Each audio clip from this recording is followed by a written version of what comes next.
So the first thing for anyone trying to navigate stress is to understand in what kind of stress they're dealing with. Are you exhausted and having a hard time getting your energy up? Or is your energy too high and you're having a hard time getting your energy down? Because the solutions to those are often quite different. It's very hard to control the mind with the mind. It can be done.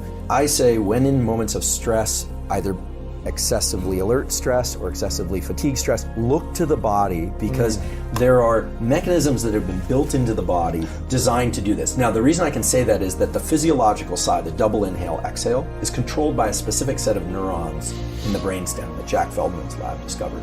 Inhale emphasized breathing can be practiced in a way sort of away from stress in a kind of offline approach that can be beneficial for raising what we call stress threshold.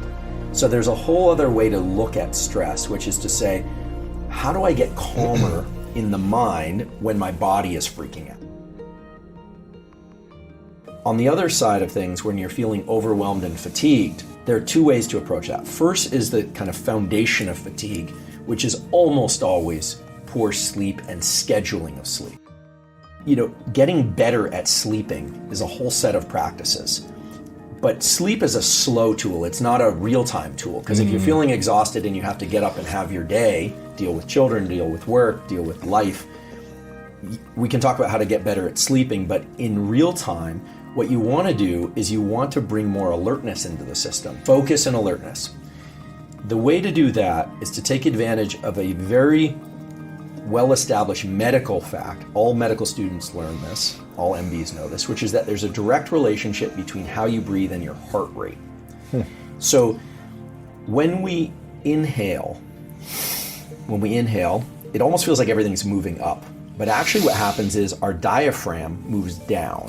When that happens, our heart literally gets a little bit bigger. The volume of the heart gets a little bit bigger, which means that whatever blood in there is moving per unit time a little bit slower. And there's a set of neurons in the heart called the sinoatrial node that sends a signal to the brain and says, hey, blood flow is slowing down.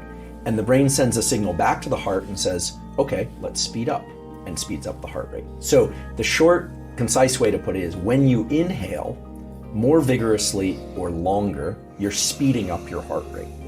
This actually, there's a name for it in the medical community, but the important thing to understand is as you inhale, you're sending a neural signal to your heart to speed up. And when you exhale, the diaphragm moves up, the heart gets a little bit smaller, literally because there's less space there. Then there's a signal sent to the brain, and the brain sends a signal back and says, slow down the heart rate. So if you want to become more alert, you actually can just simply make your inhales a little bit more vigorous or a little bit longer than your exhale. Longer or more vigorous inhales will speed up your heart rate and make you more alert.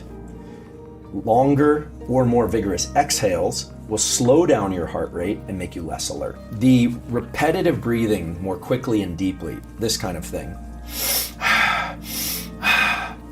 or some variant of that, all through the mouth or all through the nose, brings up the heart rate and causes the adrenal glands, which sit right above the kidneys, to secrete adrenaline. They make you more alert. And you see these big inflections in heart rate when people do this. Typically, it makes people feel agitated. At first, they feel a little bit agitated. And then when you exhale and hold your breath for 15 seconds or so, or what you're doing essentially is you're learning to be calm as your body is flooded with all this adrenaline and the heart rate is going. And that is 100% top-down control. What you're doing in those moments is you're learning to take your forebrain and say, fight the temptation to move, fight the temptation to breathe. This particular pattern of breathing, 25 or 30 times, followed by an exhale and a hold, and then a big inhale and a hold, sometimes doing more inhaling and exhaling type repetitive breathing. That is really somebody training themselves how to self-induce stress. And we know from some good literature and some emerging science that's still ongoing that it is possible to get comfortable in these agitated states so that your mind is okay, feels okay when the body is feeling like it wants to tremble or move, that you can learn to suppress that activity. The ice bath is another good example of this. Some people go straight to the ice bath because cold water will almost always induce a low level of stress in people. You have to kind of fight it. Even if you learn to love it, you still have to every time jumping in there. Okay, I got to control the mind essentially to calm. Right. Exactly. So the body is saying, this is really cold. This is really cold. Get out now. And you're pushing back on that, and it's top down.